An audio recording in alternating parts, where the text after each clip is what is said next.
তাদের এই পর্নোগ্রাফির মাধ্যমে লব্ধ টাকা আমাদের মেইন স্ট্রিম ইকোনমিতে নিয়ে আসছে, অ্যাজ ইফ যে এখন এই টাকার মালিক তারা ভ্যালিড ওয়েতে ইনকাম করছে এরকম মনে হচ্ছে। তারা ওয়ার্ল্ড ওয়াইড মোটামুটি বলতে পারেন যে চ্যাম্পিয়নশিপ অর্জন করছে, যেটা আমরা মনে করি যে আমাদের টোটাল নৈতিক মূল্যবোধের প্রতি আঘাত এবং আমাদেরকে ইন্টারন্যাশনাল সোসাইটিতে ডাউনগ্রেড করছে।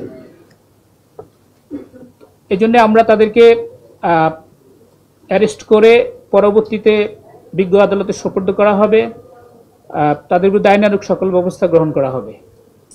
তো এই হচ্ছে মোটামুটি বক্তব্য। যদি এখন আপনাদের প্রশ্ন থাকে তাহলে ইন ডিটেলস আমরা বলবো। আমার দুই সহযোগী সহ আমরা সবাই চেষ্টা করবো আপনাদের সকল প্রশ্ন উত্তর দেবে।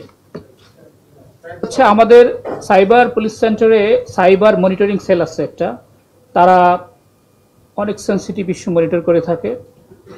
তো দ্য ডিসেন্ট নিউজ নামে একটা নিউজ পোর্টাল থেকে এরকম সংবাদ পাওয়া গেল যে বাংলাদেশের কাপল এরা পর্নোগ্রাফিতে ভিউইংয়ের দিক থেকে অনেক টপ র্যাঙ্কিংয়ে উঠে আসছে। এবং তো এইটার সূত্র ধরেই আমাদের এই এলআইসি এবং সিপিসি টিম অ্যানালাইসিস করা শুরু করে এবং পরে তারা তাদেরকে আইডেন্টিফাই করতে সক্ষম হয়, বান্দরবনে গিয়ে অ্যারেস্ট করে।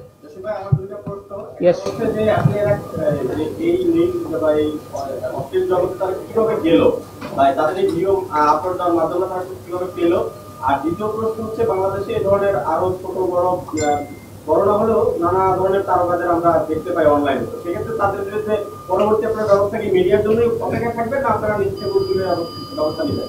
না, আমি তো আগেই বললাম যে আমাদের ডেডিকেটেড সাইবার পুলিশ সেন্টারে সাইবার মনিটরিং সেল আছে, যারা এই ধরনের সাইবার ওয়ার্ল্ডকে ব্যবহার করে অনেক ধরনের অপরাধ করে এদেরকে আমরা আইডেন্টিফাই করার চেষ্টা করি।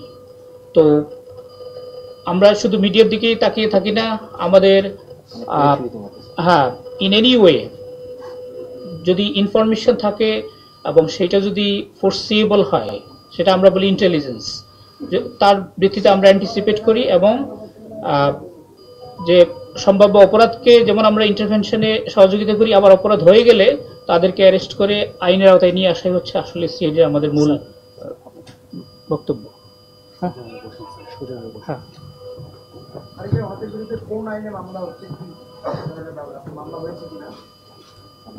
এটা পর্নোগ্রাফি নিয়ন্ত্রণ আইন 2012, এই আইনের সেকশন 8 মামলা করা হয়েছে এবং এই অপরাধটা হচ্ছে আমলযোগ্য এবং নন বেলেবল অপরাধ। জি, আমাদের সিআইডি বাদী হবে।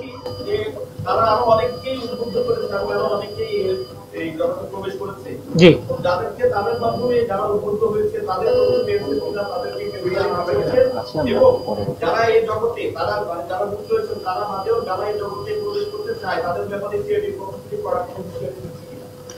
এই যে এই আজকের অ্যারেস্ট এবং আইনি প্রক্রিয়ার ভিতরে যে তারা ঢুকলো, এটাই হচ্ছে অন্যদের জন্য একটা message. It has some communicative message. আর যেটা আপনি বললেন যে অন্য যাদেরকে উদ্বুদ্ধ করা হয়েছে তাদের অনেক কিছুটা ইনফরমেশন আমাদের কাছে আছে, তদন্তের স্বার্থে এখন আমরা সেটা ডিসক্লোজ করছি না। তাদের সাথে আরও এনহ্যান্সড ইন্টারোগেশনের পরে ইন ডিটেলস যখন আমরা জানবো, দেন পরবর্তীতে তাদেরকে যারা যারা অপরাধের সাথে সম্পৃক্ত আছে বলে মনে হবে আমাদের কাছে, তাদেরকে আইনের আওতায় নিয়ে আসা হবে।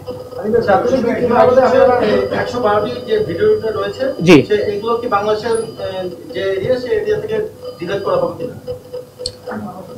এগুলো আমাদের এরিয়া থেকে ডিলিট এবং এগুলোকে ডিফাঙ্ক্ট করার জন্য, মানে আমাদের এখান থেকে যাতে সহজে আমরা দেখতে না পাই, এই ব্যবস্থার জন্য আমরা চিঠি লিখবো সংশ্লিষ্ট অর্গানাইজেশন।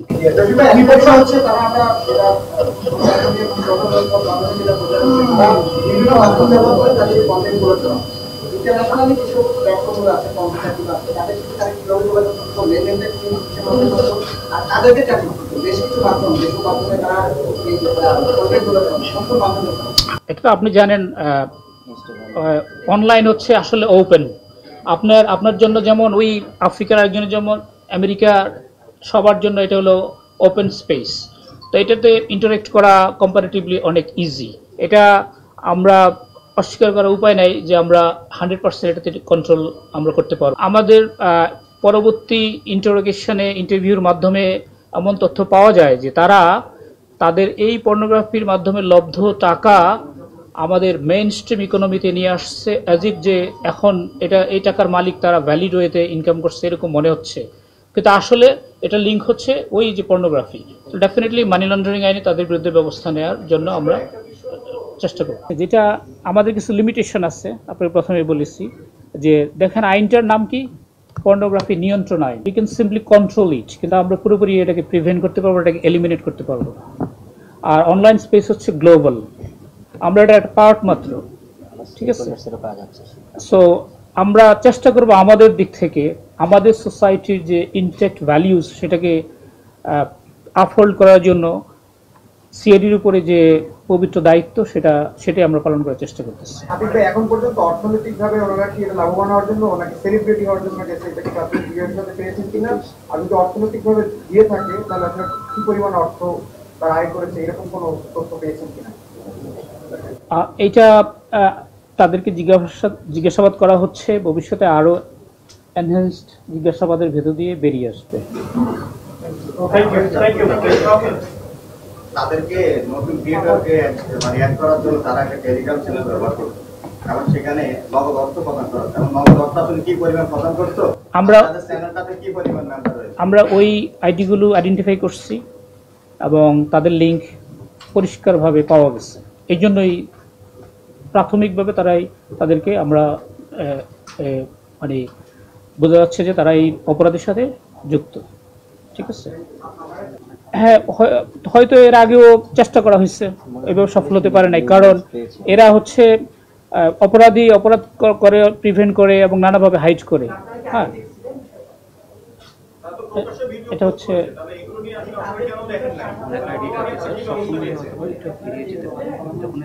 হ্যাঁ, ওই যেটা বললাম, আমরা সকল অপরাধ কি দুনিয়ার সব পুলিশ ডিটেক্ট করতে পারে না। এটার সলভেবিলিটি একটা ফ্যাক্টর আছে।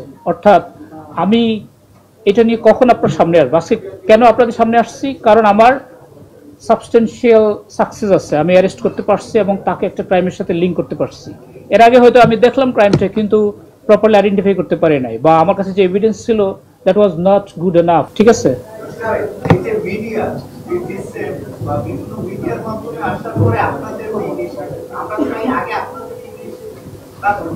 ওয়েবসাইট তো সিআইডি নিজের না, ওয়েবসাইট তো আপনার ডিসেন্ট বা আদার অন্যদের, ফেসবুকের, হোয়াটসঅ্যাপের, তাদের ওয়েবসাইট তো সিআইডির একার না। হ্যাঁ, আপনারা জানেন যে রিসেন্টলি আমাদের যে সাইবার প্রিভেনশন অ্যাক্ট 2025, এই আইনের ভেতর দিয়ে আপনি যদি সাইবার স্পেস ব্যবহার করে কারো ডিফেমেশনে যান, অথবা আপনি হ্যাকিং করেন, অথবা টেরোরিজম বা অন্য যে কোনো অপরাধে ব্যবহার করেন সাইবার স্পেসকে, তাহলে ডেফিনেটলি আমরা ওই আইনের আওতায় আইনি ব্যবস্থা নিতে পারি।